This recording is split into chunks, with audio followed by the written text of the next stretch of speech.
Good evening, Houdat Nation, and happy Wednesday on a Monday, Bayou Blitz family. Thank you to everybody that was patient with our multiple reschedules last week, but we wanted to fit in a Bayou Blitz for you guys this week. Because we have some more traveling reschedules coming up, but we'll get into that in a minute. But on that note, thank you to everybody who is joining us live on this Monday evening. Couple days into spring, although you wouldn't know it if you live on the Eastern Seaboard. And if you're tuning in, watching us on delay after the live performance, we thank you as always for your support. Having said that, my name is Bob Rose. His name is Brendan Boylan, and we are your co-hosts as always for your Bayou Blitz podcast. And happy Monday evening to you, Mr. Boylan. Yeah, you as well. Appreciate the rescheduling as travel has not been easy for anybody who's had to get on a plane here recently. Thankfully, for the most part, my travel was okay. But with the circumstances, of course, you don't want to risk anything either. Bob, you get to finally get to your tropical homeland, I guess we'll call it, because Bob belongs at a beach. I know you're looking forward to that. I know a lot of fans are looking forward to what's to come here in phase 2, phase 3 of free agency, and also what that does in terms of affecting draft strategy, which we'll get into all of that. But Bob, I know you want to talk about our friends at Get Checked or Check Out because, hey, they're the reason you're getting on a plane, going to Jacksonville, Florida, and then getting on a boat to go to the tropical Bahamas. So I'll let you take it away and tell these folks about our friends over there at Get Checked and Check Out. Yeah, first and foremost, check out their website at tcynow.org. That is the Get Checked or Check Out website, set in place over a dozen years ago now, to help people who have received a scary medical diagnosis. Get Checked or Check Out is in place to help guide you to the next step. What do you do next? That's for treatment options, research options, therapy options, and that therapy can include physical and emotional, individual and family therapies. Get Checked or Check Out helped over 2,500 cases last year in 2025, and we're hoping to significantly increase that number this year. So yeah, no pun intended, but check them out. Donate a little bit because even though they're there to help us, they need our help to do it. I hope to God you or a family member or loved one never needs their services, but they're such a great organization, and trust me, such great people, starting with Shireen, the co-founder of Get Checked or Check Out, and every little bit helps. Now, of course, the Get Checked or Check Out major fundraiser during the course of the year is the original Go Black and Gold Celebrity Charity Fan Cruise. This year's cruise, as Brendan mentioned, coming up in a couple of days. So unfortunately, if you have not booked your cabin, you missed your chance for this year, but this thing has been going on a yearly basis, and I want to see you on next year. I will have dates for everybody for the 2027 cruise when we get back, but we're very excited. It's March 26th through March 30th. We're flying down to Jacksonville. My family and I are flying down to Jacksonville on Wednesday morning. Knock on wood. And then, the boat is leaving on Thursday. Looking forward to seeing, hopefully, several new faces, and certainly the same old Houdat family that I finally got to meet a lot of you in person last year. Including Tyrone Hughes, Michael Lewis, Courtney Roby, and their families. Can't wait to hang out with them again. Had such a blast last year. So yeah, I mean, yeah, that is the reason we will not be having a Bayou Blitz next week. For those of you that follow my my media work through Saints Wire, I am trying to get as many pre-written articles to my boss John Sigler as possible. So you'll still see articles coming out from me during the course of the week, but I'm not going to be able to interact or anything like that. At least I don't believe that I am. Will not be under the dome on Under the Dome tomorrow evening or next Tuesday, and will not be on Jordy Haltberg's outstanding morning show with ESPN Radio either. So basically, I'm happily going off the grid. For those of you that are going on this year's cruise, I cannot wait to see you. For those of you that aren't, I will touch base with y'all when I get back. But continue to read our works through the Saints Wire, and like I said, if you're not able to go this year, I kind of feel bad for you because you're missing out on a great time, spectacular time, and a great opportunity to help out outstanding people for a terrific organization. But like I said, in the meantime, check out tcynow.org. Donate a little bit because, again, every little bit helps. I hope to God you or a family member never has to use it, but they are in place for us, for you, in case that you do. Well said by our friend Bob Rose. Bob, on a scale of 1 to 10, how excited are you to finally get on this cruise you've only been talking about for a calendar year or so? It's a 10. I mean, as you allude to often when we're on the air, and anyone that knows me knows I'm a beach bum at heart. So there's that. I'm getting out of this, currently 20-something degree weather that we're sitting in Western Pennsylvania. So gonna enjoy the beach, gonna enjoy the ocean, and like I always talk about, I met so many great people on last year's cruise. Cannot wait to touch base with you again in person. It literally felt like I was always a part of the group. As soon as I touched base with everybody involved, with the trip last year, and at myself, my family, my friends that are coming. I know all of you feel the same way, and I can't wait to kick back and, like I said, willingly go off the grid, for a few days and just have an absolute blast. That's a good way to put it. I know for you, one, obviously, going on the cruise means a great deal to you, especially after going for the first time a year ago. But also, like you said, getting off the grid's good for people sometimes. And for you to get off the grid and increase from 25, 26 degree weather all the way into the 85, 90 degree weather, that's going to be a big jump and a big plus as well. The Saints have made some big jumps, big additions, big pluses so far this offseason. So if you missed us a week ago, let's quickly recap, Bob, some of these big signings and bigger additions for the New Orleans Saints. And let's start with the biggest. A guy who is a Louisiana native who has now informed a lot of people that his name has been mispronounced for so many years. So we'll call him the artist formerly known That as works. Travis Etienne Jr., Travis Achan. That's going to take some time getting used to. Yeah. You hear Achan, you think Miami Dolphins and their stellar running back down there.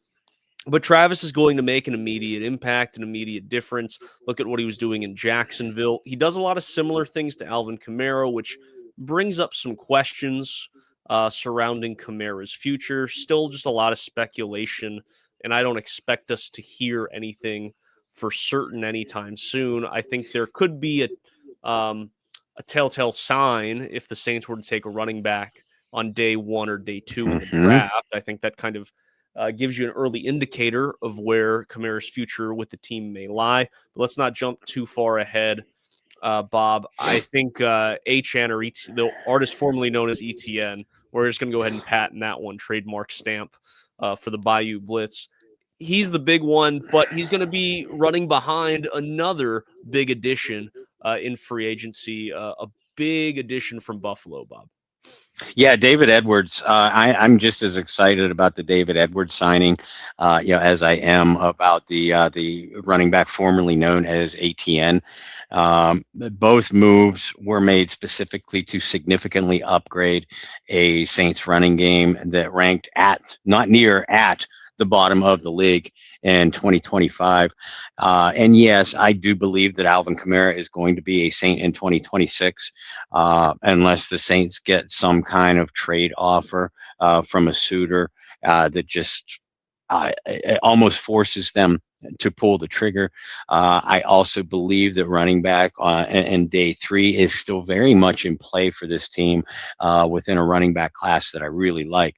But I mean, yeah, Edwards has been a terrific left guard for the Buffalo Bills for the past several years, both in pass protection and in run blocking. So Tyler Shuck, as soon as those two signings were made, and they happened very quickly in free agency, they had to, because both Achane and Edwards were at the top of the their free agency classes at their respective positions. So I applaud the Saints for being aggressive, right, and decisive right out of the gate. We need a left guard. That's a position that's been a revolving door for the last 3, 4, 5 years. Took care of that. Edwards is going to be an immediate starter there. Need to upgrade your running game with the type of running back that that Kellen Moore specifically wants for the system that he runs. They identified Achane as that running back and went out and got him. I think Kamara is going to be a part of this, at least as we sit here tonight. Kamara is going to be a part of this offense, but make no mistake, Travis is going to be the featured running back going forward. They're going to hopefully find different ways to work Kamara in. And you know what? I think that this can ultimately make Alvin Kamara a more effective player as well, because you're not, at least in theory, you're not running Kamara nearly as much between the tackles. You're maybe designing some other things to get him in space. You have a legitimate backfield threat, if your defense is in Achane that you have to focus on. So if Kamara motions out or lines up, out wide or even in the slot, the Saints offense isn't necessarily telegraphing to an opposing defense what they're going to do, because you still have that rushing threat back there. Or maybe you move Achane out in motion, line him up in the slot, and keep Kamara in the backfield. I'm really excited for this 1-2 punch and to see what kind of things that Kellen Moore does with it. And on top of that, you've upgraded the interior of your offensive line. We certainly hope for a return to health by Eric McCoy. We're just going to ignore the black hole that is number 51. But you certainly got your upgrade in Edwards at left guard, and for him to line up beside Calvin Banks after such an impressive season from Banks at left tackle, I very much think the Saints are going to be a left-handed team, certainly as far as running the ball in 2026. Yeah, and I think Edwards is going to be one of those signings potentially that people look back at the end of next season and say perhaps the best free agency pickup of the season. I think he has that type of potential and the difference that he can make for such a young team. I think the Saints are, on paper, a very young squad that's still trying to figure a lot of things out. And look at that offensive line. Your two tackles, what you expect to be your cornerstones and your mainstays for the next decade. Being a rookie last year and in year 2 for Fuaga. Defensively, the Saints saw some pieces leave. Demario Davis, Alontae Taylor, saw a familiar face come back with Caden Ellis, rejoining the Saints after being away with the Atlanta Falcons for the last 3 years. And there's still a couple guys, really just one guy that you're waiting to hear some news on. Let's go ahead and dive in to Cameron Jordan, whom last week you and I spoke about this and said the longer that Cameron Jordan remained unsigned, the more that you would feel that he was on his way out the door. Well, here we are, a week and a half since the last time we came on the air. Bob, do those feelings still ring true to you? The longer that this prolongs, the more likely Jordan is not a Saint in 2026. Yeah, I still feel that way. And yeah, as each day and each week progresses, I'm going to continue to feel that way. Now, I will say this: once we get up to draft time, if Cam is not signed by another team, then I'm going to be maybe flip-flopping a little bit and thinking, okay, he has put his intentions out there. Other teams have had opportunities, to make him contract offers, and if he's still unsigned, then I would feel like, okay, now I feel now it's a stronger possibility that Cam returns to New Orleans. But yeah, we're still weeks away, a little over a month away from that happening. So a lot of us are going to be sitting on the edge of our seats, waiting to see what Cam Jordan does, and hoping that a team doesn't swoop in and we get that dreaded news, as first reported by the Saints Wire or whoever breaks it first. Cam has signed with team X, Y, or Z, a team that is not the New Orleans Saints. Because when I think of Cam Jordan, Cam Jordan and the New Orleans Saints are synonymous and they go together. And listen, if he does finish his career with another team, he is still a New Orleanian through and through, and Cam would be the first to tell you that. But just the nostalgia in me wants to see Cam finish in New Orleans, and the talent evaluator in me wants to see Cam finish in New Orleans, because I think he showed us all last year he can still play ball. Yeah, and I don't think just on the nostalgia, and I don't mean to beat a dead horse, because we've talked about this time and time again. We don't live in an era in any American sport nowadays where you have a lifer. That is becoming more and more rare and less common. And if there's a player that I think could do it, you're looking at Cameron Jordan. Mm-hmm. It makes the most sense. However, we've both also spoken on, if anyone deserves a chance to go, chase a ring, it's Cameron Jordan. Now, some of the teams that have been rumored kind of fit that mold, but ultimately, I would like to see him back in New Orleans. I think he's doing the smart thing. Mm-hmm. The offers that are on the table are on the table. It's very unlikely that anyone who's offered him anything is going to rescind it. So keep him on the table. Play the long game. You mentioned the NFL draft. Wait till the draft. Put pressure on these teams. If these teams feel that they desperately need an edge rusher, see if they draft one. Because if they draft one, then you're no longer really needed in that scenario for that team. I don't blame him for playing the long game. But he's also a guy that has enough of a sense of humor and works social media well enough where it is going to drive some fans crazy. Mm-hmm. And he's going to make tweets like he did today or yesterday. I can't remember if it was today or yesterday, where he congratulated Travis Kelce on his contract extension while he has been tied to the Kansas City Chiefs.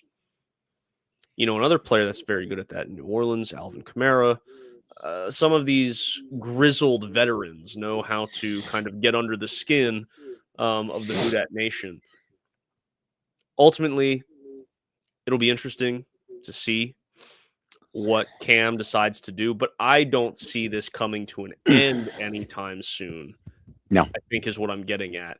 This could very well be a long-waited decision for Cameron Jordan. Bob, is there any other free agents that you really want to talk about that we didn't dive too much into a week ago? We had to cut the podcast a little short last week. So I want to make sure we've touched on everything that you want to touch on. Well, I believe that we had the opportunity to talk about the somewhat surprising addition of Noah Fant, at tight end. So I think that we covered that, shortly after it happened.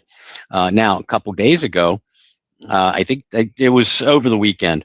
The Saints re-signed a Brandon Staley favorite, edge rusher Chris Rumpf. Um, Chris is coming off a career best production as a rotational player. Now, and I've gotten into it with a couple people on social media, civilly, civil disagreements. I don't believe And you. Nothing civil. no, believe it or not, you're right. There's very little this time of year when talking about free agents or specifically draft prospects that are civil, because everybody thinks that they know best. Everybody thinks that they're experts. But the Saints don't need an edge rusher. They have Granderson. And they just re-signed that one guy. Well, if you can't remember that one guy, Chris Rumpf, then how important is he really to the team? Right. Now, Chris has always been a good role player, good rotational player, good special teams player. He's nothing more than that. I liked the signing of him coming back. Yeah, I did too, and I think that strengthens, especially with Granderson there. That does strengthen your depth at the position, but you still need a top end starter. Whether you bring Cam back, whether you draft one in round 1 or somewhere in day 2, whether it's both.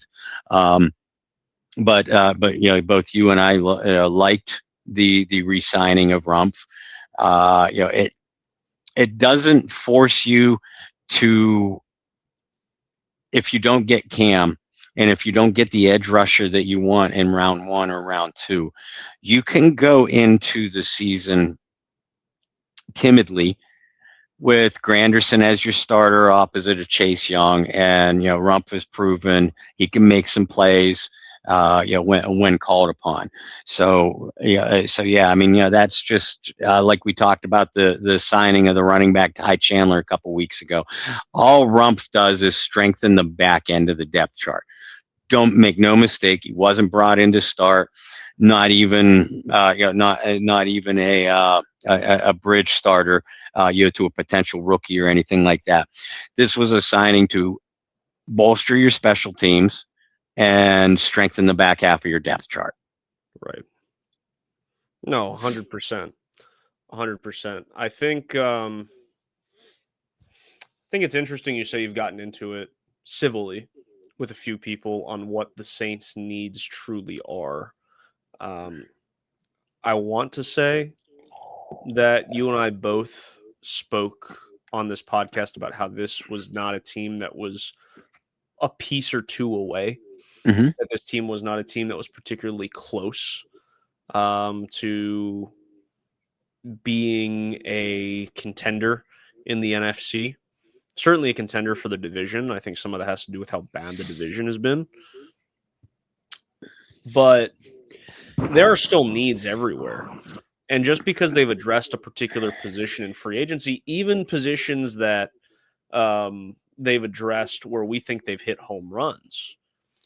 Left guard, great. I still think the guard position's a big need. Not just because you have Cesar Ruiz on the other side, but because of look at what you've lost in terms of the depth at that position over the years.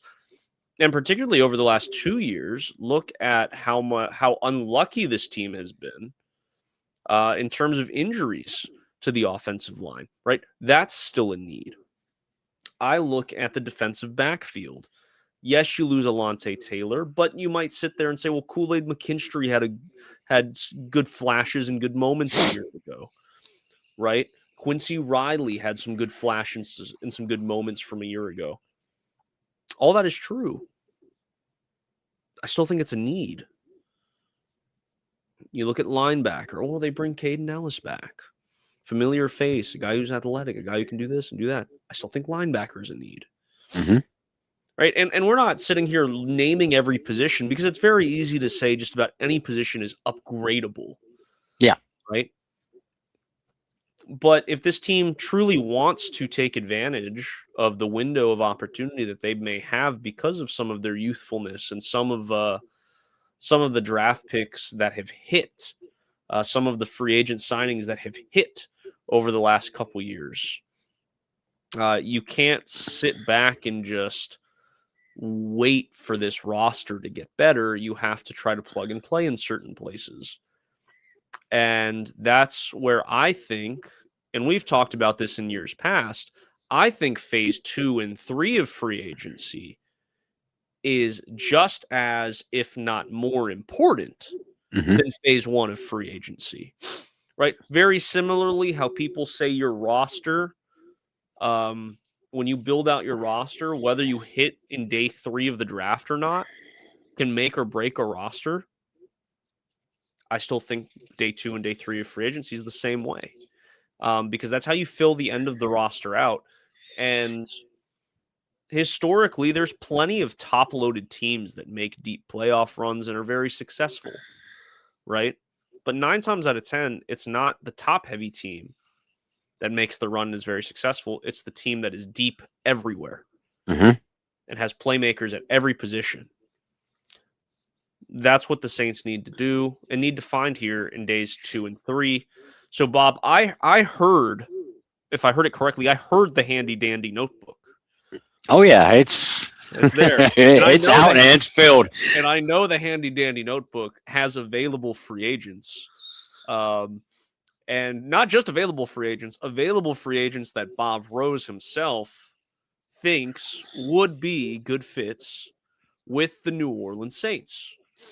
So, Bob, I am going to name a position. You are going to tell me 2 or 3 guys on your, I don't want to call it big board. I feel like that's trademarked. Yeah. But my Bob board. Your Bob board. Well, yeah, that's a good one. The Bob board. Give me a couple names on the Bob board that you like, and we'll see if you and I are on the same wavelength in terms of keying in from those 3 to 1 guy. Let's start with a position that I just said I feel is a position of need. That is defensive back. There's been a couple names over the last year that have been continuously linked to the New Orleans Saints, but I know you have more than just Asante Samuel Jr. Yeah. And I believe he has been signed, actually. Now, I want to preface this too, folks. I have not updated my free agents list since before the start of this past weekend. So if somebody got signed from probably Friday on, I may have missed it as I throw out some of these names. Yes, Marshawn Lattimore is going to be a free agent. I do not see a reunion in New Orleans. No. But what if you bring in a guy like L'Jarius Sneed, about to be released by the Tennessee Titans, Akello Witherspoon. Akello Witherspoon has been an effective slot guy at his different stops. Dane Jackson of the Buffalo Bills, Martin Emerson of the Cleveland Browns. A couple big names still out there as far as I know anyway. Trayvon Diggs, Trey White. I can't see the Saints kicking the tires on either one of those unless they are still available after the draft. But yeah, I mean, I'm looking at Sneed, Witherspoon. I like Martin Emerson. He had a down year last year, but he's had a pretty good career with the Cleveland Browns. Brendan, ultimately, I think the Saints addressed this position in the draft. I can't see it. I know, they were just at LSU's pro day today, and the LSU cornerback is going to probably be a top 10 selection, possibly in play for the Saints at number 8. Sure. I can see New Orleans. I wouldn't be mad at that pick, by the way, but I could see New Orleans looking at a cornerback, somewhere with one of their day 2 picks. Wouldn't be against the free agents that I just mentioned signing, but you get cheaper and you get younger if you manage to snag one through the draft. Yeah, I think that's where you and I would disagree a little bit. I think that obviously the Kool-Aid McKinstry, Quincy Riley, those are the guys that for now you see being your defensive backs of the future. I think it would be extremely valuable to add a veteran like L'Jarius Sneed to the mix. But as you name some of those names off the list, there's not a lot there that I'm like, ooh, that's a Right. guy that could give me experience and still play at a high level. I think Snead could, and I think he could fit a couple different spots. Alontae Taylor's going to be hard to replace in the sense of you've had a good Joker role type of guy there. Maybe I think there was a lot of people that thought Howden could step in and be something similar. I don't think that is the 1-for-1 type of swap you want. No. I don't think Snead could particularly be the same Joker role as Taylor, but I do think he has qualities and abilities about his game that make him a little bit more of a chess piece than some of the other names that you had listed. So that's where my mind goes. I would just like the experience aspect of it. But as I mentioned, it does get tough when you look at those names and you say, okay, well, could this guy give me the experience and, right? You like, for example, you bring up Marshawn Lattimore, which is like I would put that as like a 0.00001 chance of a reunion happening. Very low. But Marshawn could give you the experience, but he's not going to give you the quality of play. So there's that whole battle. Let's move over to linebacker, which we've mentioned this before. It's going to be a position where I think early in the season is going to tell you a lot about where this team is at that position. And I say that because Danny Stutzman is a really intriguing prospect. Isaiah Stallbird is a really intriguing piece because of how athletic he is. You know what Pete Warner is. You know what Caden Ellis is. Maybe not in this system particularly, but you know what on paper what you should be getting out of Ellis. And it's hard to sit here and try to compare to a guy like Demario Davis and how well Demario has played. But you don't see either of those guys, or any four of those guys, rather, really stepping in and filling those shoes. So how can you delegate the work of Demario Davis amongst multiple pieces where you feel confident in a linebacker unit? And I don't know if I look at that and look comfortable with that linebacker unit. Right, because they all have very specific limitations. Yes. I love the signing of Caden Ellis, the decisive move to sign Caden Ellis after you lost to Mario Davis. So I think that's going to help. And I do feel like the Saints, this is another position where I feel like the Saints are going to draft one. It could be as high as 8th overall if a guy named Sonny Styles, from Ohio State is available. For them. Could be an early day 3 pick. Pitt Panthers, Kyle Lewis, comes to mind. And there's a couple others from this class. As far as free agents, the 2 big names that jump off the page to someone are going to be Levante David and Bobby Wagner, and both of those guys can still play.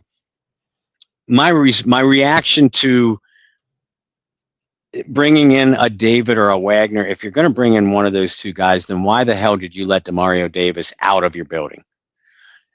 So as intriguing as a Levante David or a Bobby Wagner addition would be, I don't think it happens. You have a guy and I've liked this kid since the draft, since he came out of NC State, Jermaine Pratt.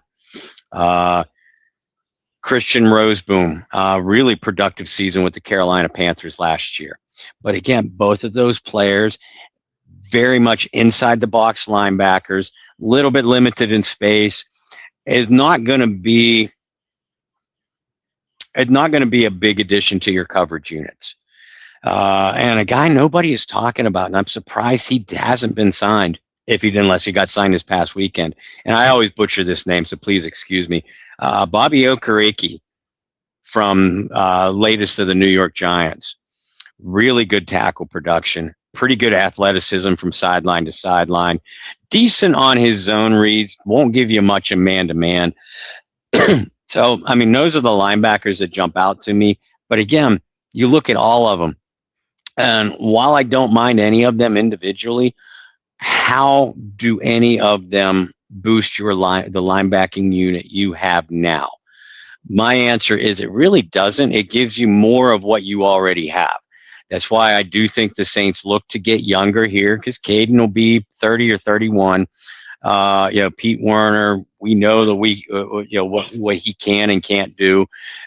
Same with Isaiah Stallberg, same with Danny Stutzman. Big fans of Ellis, Stutzman, and Stallberg. And if you watch the show or read my articles, you know this.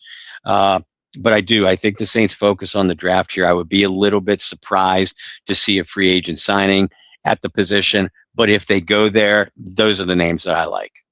Yeah, no, I think I would agree with you on most of that. Let's go defensive line, tackles, and ends. As you just mentioned, still a position of need. Defensive tackle, they brought back John Ridgway, who has become a little bit of a fan favorite with some of his goofiness and also being a guy who's from the area. But we highlighted that position last year around this time as a position of, well, you don't really have a guy who's going to play the defensive tackle position the way that this system requires of it. And I think Brian Bresee played very well last year, but I still think he's playing a little out of position, trying to be almost like a nose tackle, which is not something I think Brian Bresee is. Can he be a hybrid guy? Sure. But not that true nose tackle. So I still think that is a big position of need. I think it's going to be something that they address more likely in free agency than the draft. And I say that because a lot of times that position is not a superstar position or a star name position. It is the definition of doing a lot of the dirty work, not showing up on the stat sheets, right? Plugging holes, attacking certain offensive linemen to allow for different players to get home, right? It is a very thankless job, unfortunately. But there are guys who do a hell of a good job doing that. And a lot of times it's not just one guy. It takes a village. And a lot of times it takes a good room of 2 or 3 guys on rotation that you can rely and count on. And it's a scheme that's getting played, I think, less and less. I think we're starting to see some returns to it, but it's not nearly as popular as it was 20 years, 30 years ago. You're starting to see a lot of the 4-3 base. You're starting to see a lot of multiples and how can people get more athletic. And when you use the word athletic, you're not usually talking about 330-pound human beings stuffing the middle. So, Bob, I know you got some of those names. I know you also have some pass rushers that the Saints could potentially look at. Again, when we say pass rusher, we're not talking about superstars, but we're talking about guys that could contribute. Because, yeah, they still have Granderson. Yeah, they still have Chase Young. But after that, meh. Yeah, you're right. Defensive tackle first. They obviously like John Ridgway. That's why they re-signed him. And maybe they see something in Vernon Brockton. They certainly saw enough in Vernon Brockton last year to use a 3rd-round pick on him. But we didn't see that at the NFL level because Brockton missed his entire rookie year with injury. So maybe the Saints know something that we don't, and that's why they haven't pursued a true nose tackle, or at least closer to a true traditional nose tackle. But I mean, if they do, a guy like Jordan Phillips has been a nose tackle his whole career. Shelby Harris, has been a DT and a 4-3 and a 4-man front and nose tackle and a 3-man, and gives you some of that, he can play end in a 3-man front too. Now I realize Harris is 35, Phillips is 33. So on paper, they wouldn't necessarily be ideal signings. But listen, and you just hit the nail on the head when you said this is a rotational position. You play certain guys according to certain situations. So these guys wouldn't have to give you a lot of snaps. They'd be brought in on a 1-year contract, probably team friendly since they'd still be available at this stage of free agency. Guy, I'd be intrigued to see in this system would be Jay Tufele from the New York Jets. Again, the body style of a more traditional nose tackle. He'd be your nose if Ridgeway isn't or Brockton isn't. These are the kind of guys that would be your nose when you line up in a base 3-4 front on early downs. You'd bring them in goal line situations, short yardage situations, and a guy who isn't going to look real pretty on the stat sheet. I know a lot of people like to talk about the Clemson defensive tackle, Peter Woods. You already have that. I like Woods as a player, but you already have that guy in Brian Bresee. You already have that guy in Nathan Shepard. So I can't see a guy like Woods being on their draft radar early on. Could certainly be surprising, or a surprise if they do. And pass rusher. Again, you're talking about a guy that would just add to your rotation. Be kind of a stopgap starter, especially if you're looking to draft one. Hassan Reddick still available. Leonard Floyd still available. Yator Gross Meadows from the 49ers. All these guys have been successful stand-up rushers. Now I realize again, Reddick, 31 years old, a lot of mileage there. Floyd, 34 years old, same thing. But if you bring in a guy like this, first of all, if you bring in either one of those guys, you're pretty much resigning yourself to the fact you're not getting Cam Jordan back. So this would be either A, a reactionary move if Cam does sign somewhere else, or B, you've decided you're not going to wait for Cam. You're going to bring in this veteran and look to draft and develop a guy. You would bring in that guy to work in a rotation with Carl Granderson, and to a lesser extent, Chris Rumpf Jr. I think it's more possible that the Saints sign, and if they don't get Cam back, that the Saints sign one of these edge rushers than they would a nose tackle at this point, if it happens before the draft. Now, both of those positions are in play after the draft, either if the Saints don't get who they want in the draft, or, hey, you're still there. We can bring you in now on a 1-year cheaper contract. If you have a good season, you set yourself up for a nice payday. The following free agency, you're working into what we already have. So just like kind of what you said with defensive back and cornerback, you're not bringing these guys in to be a starter. You're working them in to be a part of what you're already doing, or to potentially ease the curve for a rookie that you're looking at drafting. I think out of the names for defensive end that you brought up, I think Gross Mateos is the one that makes the most sense. Still a younger guy. Mm-hmm. I remember that name strictly from draft profiling a handful of years ago. And that's a guy that kind of fits both timelines if you want to bring Cameron Jordan back as well. Yep. For the other two, not so much. Quickly, let's get to the offensive side. The Saints receiving room was named by, I want to say it was CBS, but don't get me wrong. Maybe I'm wrong. As one of the worst receiver rooms in the league.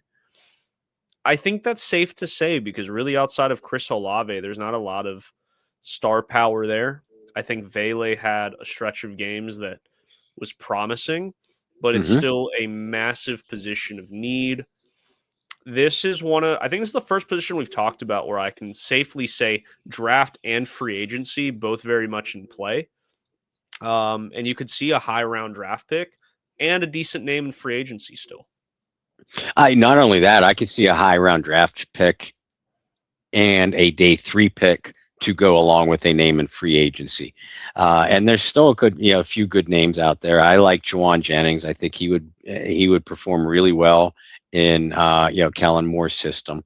That would be confusing as heck, though, Bob. Do we really want that for ourselves? Jawan Yeah, I know. Jennings? Yeah, I know. Keenan Allen is a popular match, for the Saints by the average person because Keenan has played for Kellen Moore before. But other guys I like. I love Tim Patrick. It performed really well with the Denver Broncos, not as much with the Jacksonville Jaguars. Zay Jones gives you a downfield threat. Sterling Shepard is the same kind of guy, that a Keenan Allen or a Juwan Jennings would be, an intermediate possession target.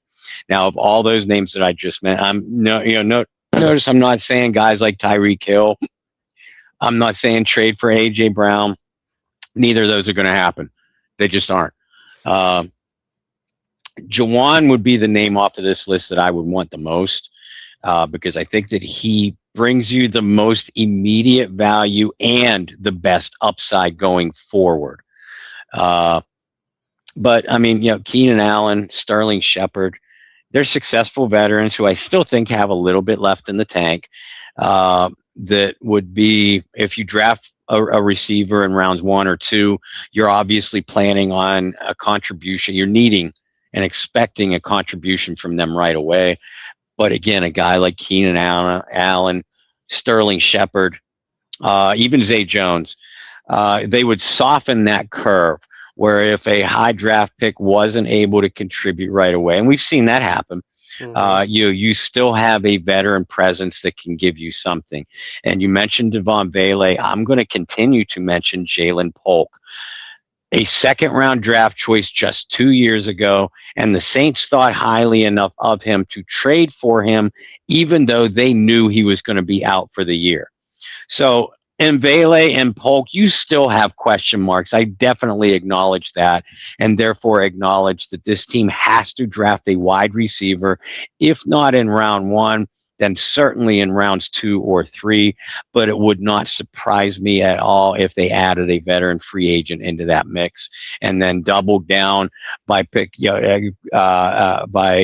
using a day 3 pick on a receiver that they believe that can contribute a little bit right away and develop. I'm glad you said all that. Out of the names you brought up, I think Sterling Shepard is the most intriguing to me. As an intermediate possession guy, obviously you kind of have that with a guy like Olave, but I think Olave's also showed his route trees open at all 3 levels. I think I also had a little bit of a draft crush on Sterling Shepard, and it hasn't worked out to what a lot of people thought, but he's had a good career. Yes. A long career. But he was really fun at OU. And so maybe that's part of my, we all have our draft crushes that we just take with us for many, many years, regardless of whether it's sensible or not. I think Sterling Shepard was one of those guys for me. We kind of touched on offensive line. I don't want to do them a disservice and not bring up names, but let's be honest, we're not looking at a guy to be a starter. We're looking at a guy who can be, a good 6th or 7th offensive lineman.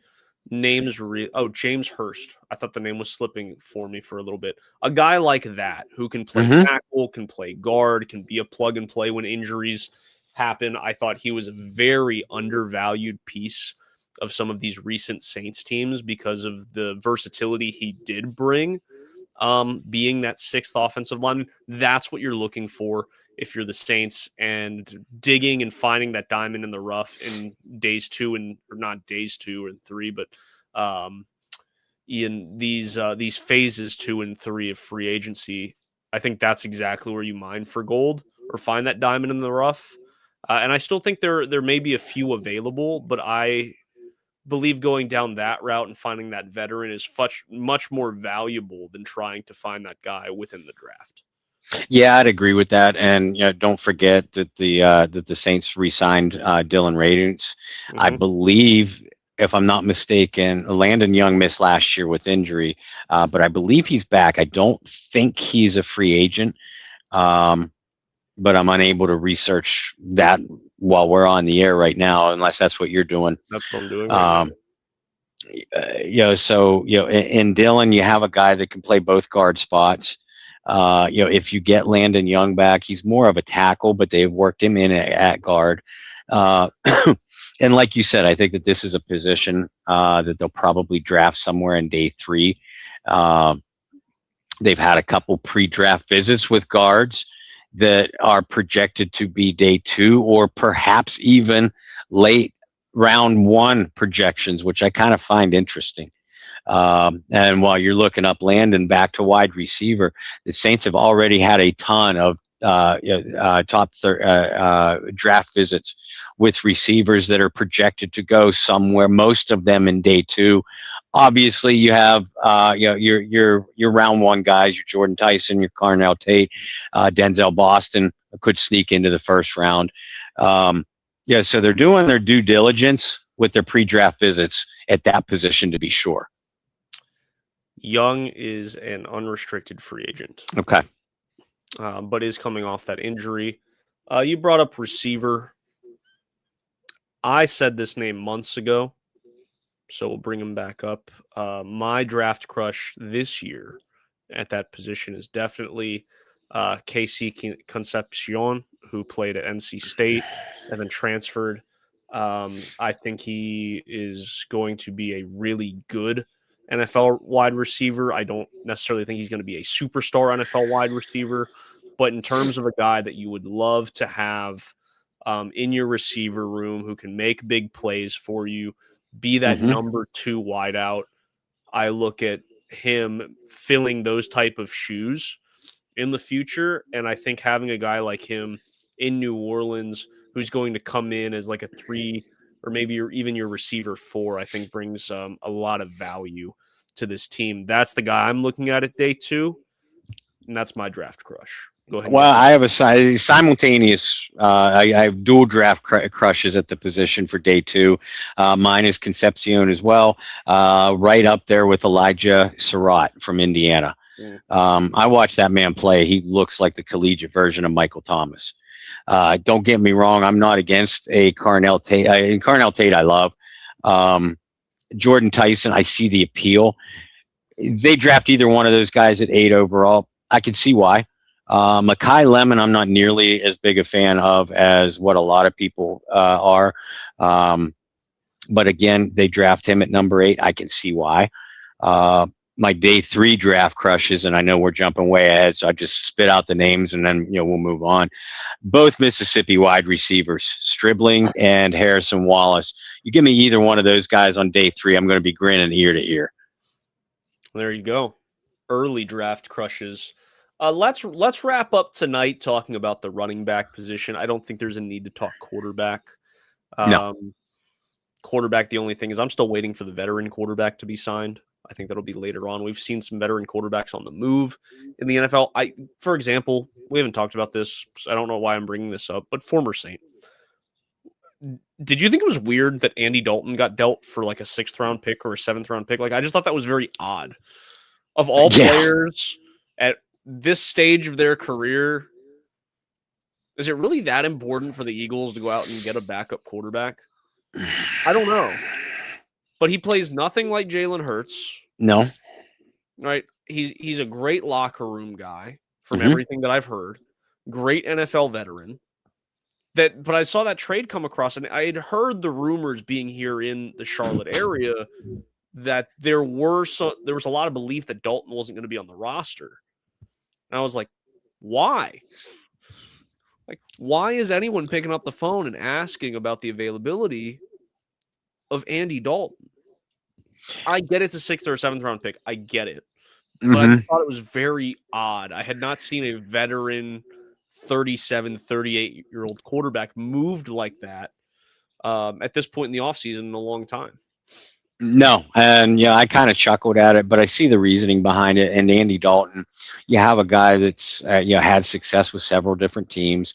Is at this stage of his career, at least you'd think he's relegated himself to, I'm a backup now. So And yeah, he seemed to embrace the role in Carolina, as kind of an extra coach on the sidelines. And even though I wouldn't consider Jalen Hurts a young quarterback anymore, I think that we can all agree that Jalen Hurts is his most effective when he has stabilizing influences on the sideline. Kellen Moore, Doug Nussmeier were that for him a couple of years ago. And the Eagles, as we know, have had some fluctuation in their coaching staff, especially on the offensive side. I think Andy Dalton gives you some on-field and on-sideline stability for Jalen Hurts. Gotcha. Well, I don't think we need to talk any quarterback for the Saints. Like I said, I'm waiting for the veteran guy. That's what I would like to see. Running back. Let's start here. It's a deep running back room. It's a lot of like day 3 guys or undrafted guys, but now you have Achan, artist formerly known as ETN, Alvin Kamara, Devin Neal, Audric Estime. I guess you still have Kendre Miller for the time being. Right. It's a lot of names there. And I still think that Devin Neal could be a productive piece to a team. I still think that Estime had moments for you last year. I mean, you look at some of those last few games for Estime. Played very well, had a 90-plus yard outing in one of those games. But I think a lot of it rides on what the future is of Alvin Kamara. But vice versa, I think a lot of the future of Alvin Kamara goes hand in hand with what you do through the draft or free agency. I don't see the Saints signing another running back. I know they did pick up the guy that was in Minnesota, but I don't see them bringing in any other running backs. And I almost find it hard to believe they're going to draft a running back at this point. First of all, the signing of Ty Chandler, right there signaled the end of any free agency activity the Saints are going to have at running back. Yeah. And Chandler was only brought in to compete for the kick returner job, which he was at Minnesota. Hey, if he wins that job and he can give you something offensively, then you kind of have a little bit of a steal in free agency. As far as the draft goes, if Jeremiah Love is available at 8 and the Saints pick him, and Love is one of those players, he is so talented that he's going to be tough to pass up if he's available, if he's still on the board for you. If you drafted Jeremiah Love and you're the New Orleans Saints, you are actively shopping Alvin Kamara. There's no black and white. There's no gray area there. That's just is what's going to happen. But I tell people this, and I hearken back. I have to go way back to 1998 in the 98 draft. The Minnesota Vikings, they had Chris Carter, future Hall of Famer, Jake Reed, a perennial Pro Bowler, and a guy named Randy Moss surprisingly tumbled to them in the mid or late teens. They picked Randy Moss, as we all know. We know what Randy Moss went on to be a Hall of Famer. That's kind of what I'm looking at if Jeremiah Love is available for the Saints at 8 and they pick him. I'm not saying that it'll happen. I personally don't believe he will be there at 8. If Jeremiah Love is not a Saint, let's assume for a minute he won't be. Unlike you, I do not rule out the Saints drafting a running back. I don't expect it'll be in day 2. But if a Katron Allen or a Nick Singleton duo I love from Penn State, is there with one of your 4th round or one of your 5th round picks, Roman Hemby from Indiana, a real thumper between the tackles, productive at Indiana, productive at Maryland. He's been productive everywhere he's been. You have an opportunity to get one of those guys with a day 3 pick. Kamara, at the very least, he's on the downside of his career. You may be looking to move on from his salary after this year. Kendre Miller, we know that now they know that Kendre Miller cannot counted on to be counted on to stay healthy. Audric Estime, nice piece, but very limited ceiling. And Devin Neal, we like him. You and I do. We believe the Saints like him, but still kind of unproven at the NFL level. That's why I absolutely do not rule out the Saints drafting a running back.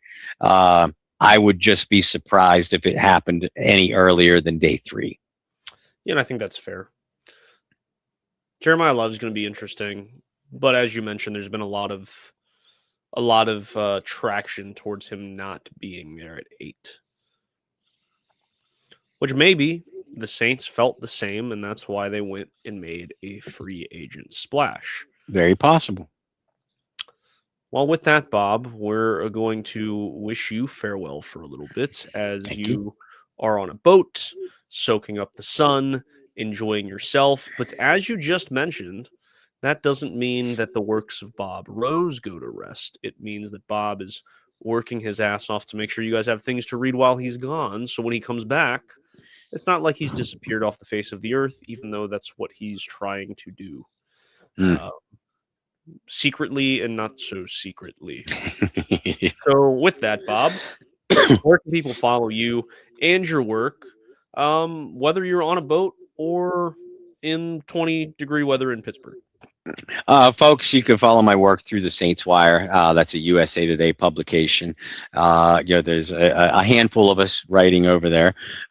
So unlike in under past sites with a with a downright demon, a lying hypocritical coward as a boss, where all the workload fell on only a couple of us. There are several of us over at Saints Wire that are going to continue to give you good content. As far as my content goes, I'm finally publishing those draft profiles. So they're going to be coming out. I know my boss, John Sigler, already has like 10 of them that I submitted, and he's submitted like 1 or 2 a day. That obviously is going to increase. So I know that they're going to continue to be coming out while I'm gone. So hopefully enjoy those. I do like to get good constructive feedback and thoughts from some of you. And remember, I don't get paid unless y'all read. So please read. And last but not least, if you're not able to go on the cruise this year, I'm going to miss you. I hope you change your mind for next year. And remember to check out tcynow.org, the Get Checked or Checkout website. Donate a little bit, but definitely see what they're all about. And I cannot wait to tell you about the cruise when I come back. Tell you that the Courtney Roby putt team won the 2026 Get Checked or Check Out cruise golf tournament. And I'm not making a guarantee, but I am making a prediction. Sounded like a guarantee to me. That's exactly what it sounded like. It sounded like Bob gave it the Charles Barkley guarantee that they're winning the whole thing. Look, just call out the cheaters if you lose. That's what I've learned about this cruise. Yeah, and people cheat. That's what I've learned so far. I got dibs next year on the team that cheats and wins, whichever team that is. I'm not pointing out names or calling people out, but I've heard it's Michael Lewis. So I got dibs. We're looking forward to hearing all about it. I know we're also going to look forward to having some of the folks that were on that cruise, Tyrone Hughes, Mike Lewis, Courtney Roby, joining us to share with us what their experiences were on the 2026 cruise, and also encourage people to get on the cruise in 2027. For myself, you can follow me virtually everywhere at BT Boylan. Thank you guys so much for tuning in tonight and dealing with our juggling schedules. Bob, I'm sure we'll text back and forth a little bit, but do enjoy yourself on the cruise. Don't get in too much trouble. I don't know who's more trouble, you or Lauren. I really don't. Bob, I'm trying to make you look good, okay? And yeah, but we got to be real. You know what? One of the things that attracts people to our show is how real we are. And Okay. Well, yeah, if we're being real, it might be Will yeah. jumping off the boat that gets you guys in trouble. I don't know. He might have a little bit of a sugar high. I don't know. I don't know what kind of a dessert they have on the boat. Like, does he have unlimited access to the soft serve machine? Yes, he does. Well, then who knows? Yes, he does, and he's also going to be on Courtney Roby's golf team. So, well, see, that's how you win, Bob. You slip the kid a little bit of money, and you go hit that guy in the knee before he putts. Just take a swing. He played baseball, right? He's played baseball recently, right? He's now an official yellow belt in karate. So he's good to go. Yeah, he knows. That's all you got to do. I'm looking forward to the videos of Will hitting Mike Lewis and Tyrone Hughes in the shins while they try to putt. I'm just playing, guys. I'd kind of like to see that. But until Bob returns from the Go Black and Gold Celebrity Charity Fan Cruise, very proud I could get that without slipping. Me too. I hope you guys enjoy your week and a half. I hope the few of you that are going on the cruise with Bob enjoy yourselves. Send videos, take pictures. Can't wait to upload that all to our social media channels. And until then, find some peace, spread love, practice positivity. Thanks for tuning in for another episode of the Bayou Blitz, and we will see you next time. Who dat?